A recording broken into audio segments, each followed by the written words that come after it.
Dear Chairman, ladies and gentlemen, my name is Bruno from Saarland University in Germany.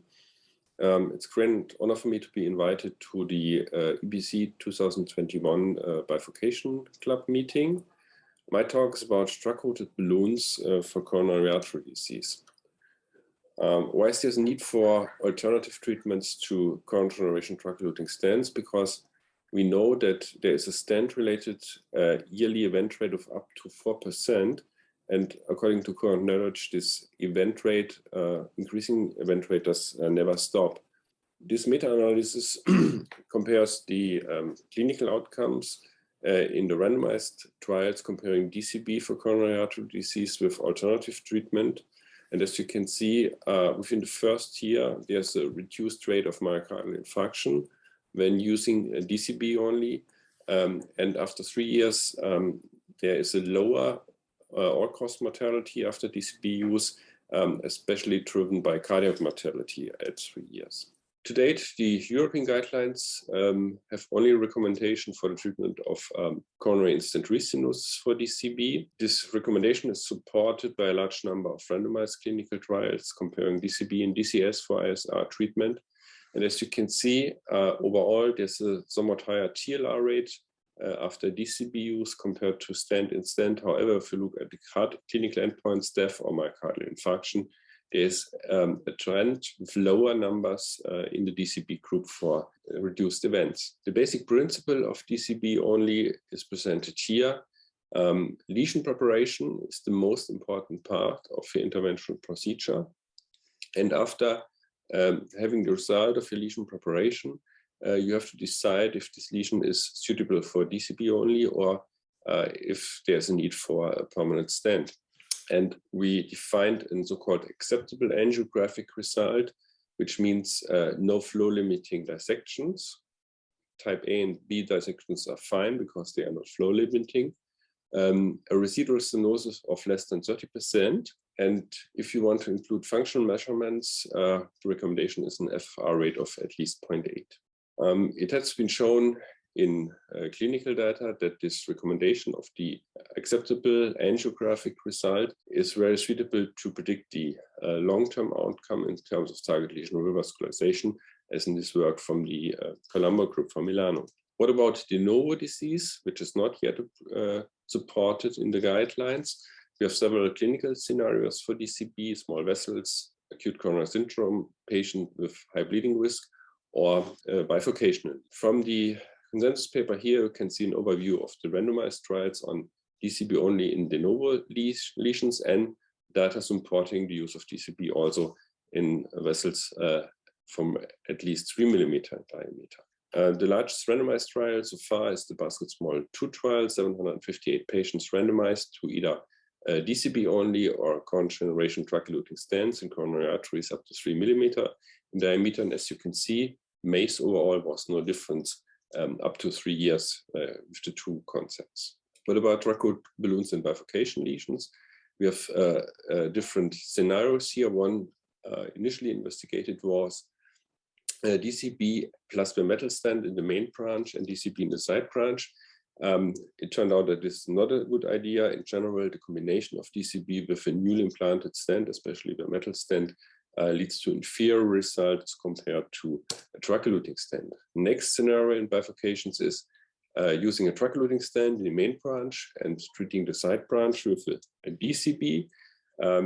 Here we have registry and randomized data for this approach. This is the BioLux 1 trial using an everolimus eluting stent in the main branch with a very good acceptable late volume loss, and paclitaxel coated balloon in the side branch with a late volume loss of 0.1 and very good clinical outcomes. The trial from Herado and colleagues was randomized, 50 patients in each group, focusing on the treatment of the side branch, either with conventional balloon angioplasty or with the drug-coated balloon.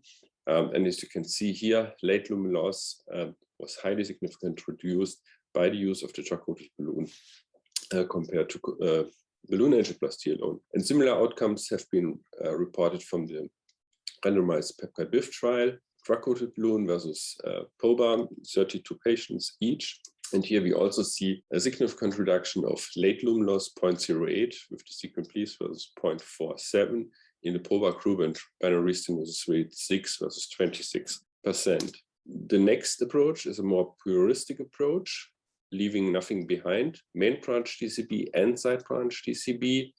For this approach, we have some case series, 39 patients reported. Then we have the registry data published by the Proof at colleagues, 70 patients with DCB only in the bifurcation, 57 combination with stenting. And as you can see, if you look at the 9 months MACE rate, these were very acceptable data, DCB only 6.1, DCB plus stenting 7.3% event rate. Here you can see now a clinical example. This was one of the early trifurcation cases we did. As you can see, we used 3 DCBs in all 3 branches of this right coronary artery. And this was the initial result. And after 13 months, you see an increase in lumen in all side branches, which is very common after DCB only treatment. And we call this effect lumen, late lumen enlargement.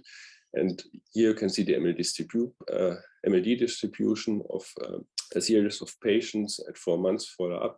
And as you can see, there's a shift from the left to the right in MLD distribution, which is unique for this DCB-only treatment. This finding has been confirmed by other groups. Here, for example, IBUS-VH investigation. This increase in total lumen area from post-procedure to follow-up is in line with an increase in total vessel area, which may be one of the main reasons why we see these lumen enlargements. And we have a last scenario for bifurcations, treatment of the main branch with DCB and no treatment at all of the side branch. Why is this an approach? Because we have also seen from IBUS data that if we do treat the main branch, you see an increase in main vessel lumen area at the origin of the side branch over time, which is always also an effect of this late lumen enlargement. So my conclusion is for DCB coronary, so far paclitaxel-coated balloons are the standard of care. You should follow strictly the rules of DCB only, including lesion preparation as the most important procedural step. After lesion preparation, the decision is if you use the DCB only or a current generation calculating stent. One of the interesting effects of DCB-only treatment is late lumen enlargement. You can expect no stent-associated late events. And in bifurcations, we have different scenarios. The most frequent will be drug-eluting stent, main branch, side branch, drug-coated balloon, if you have not that much experience in DCB-only so far.